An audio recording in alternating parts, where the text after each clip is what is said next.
और हम ये बात माननीय बहन जी से हाथ जोड़ के निवेदन भी करेंगे कि जो हमारे अति पिछड़े भाई हैं, हर समाज में मजबूत लोगों को अपने साथ जोड़ा जाए। लेकिन देखिए, एक चीज़ मुझे कहने में कोई वो नहीं, गुरेज नहीं है कि अति पिछड़ों में और पिछड़े भाइयों में जितना वर्क हमें ग्राउंड पे करना चाहिए था, हम लोग नहीं कर पाए।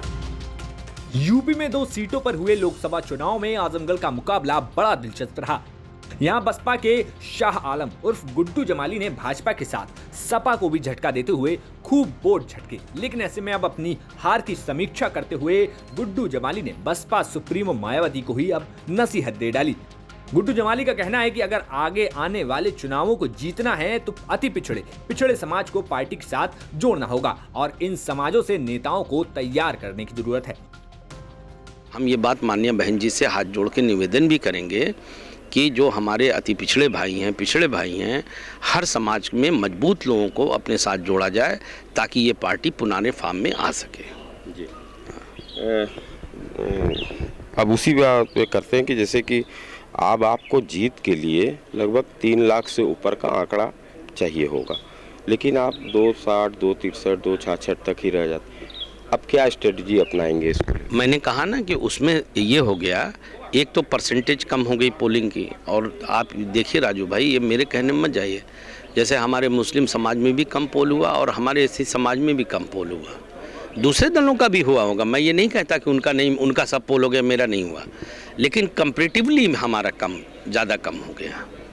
जैसे अगर दूसरे दलों के लोगों ने मान लीजिए 50% कर दिया तो हमारे लोग 35 पे रह गए, कई 40 पे रह गए, जिसका मुझे डायरेक्ट लॉस हुआ।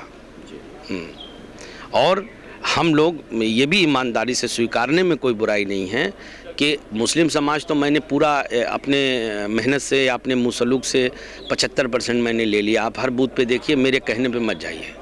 आप लोग पत्रकार भाई हैं, इसी ज़िले के हैं, सारे पूरी लोकसभा का गांव सबको मालूम है, निकाल लीजिए, बूथ भी मालूम है, देख लीजिए। बुरी तरह से मैंने हरा दिया इनके साथ। तमाम लोग आए भी थे बाहर से, मगर रोक नहीं सके।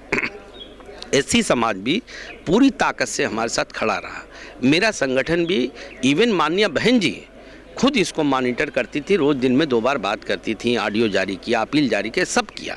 लेकिन देखिए, एक चीज़ मुझे कहने में कोई वो नहीं, गुरेज नहीं है कि अति पिछड़ों में और पिछड़े भाइयों में जितना वर्क हमें ग्राउंड पे करना चाहिए था, हम लोग नहीं कर पाए।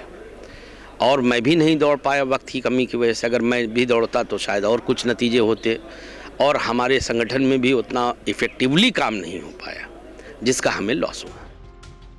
देखा जाए तो दलितों को बसपा का कोर वोटर माना जाता है। ऐसे में आजमगढ़ में दलित और अल्पसंख्यक समीकरण की बदौलत गुड्डू जमाली 3 लाख वोटों का आंकड़ा छूने से बस रह गए। ऐसे में गुड्डू जमाली का कहना है कि पार्टी अब अति पिछड़े और पिछड़े समाज के वोटों पर फोकस करे। फिलहाल आजमगढ़ में पार्टी भले ही सीट न निकाल सकी हो, लेकिन गुड्डू जमाली ने साबित कर दिया कि उनको कमतर आंकना अन्य पार्टियों के लिए भूल साबित हो सकती है।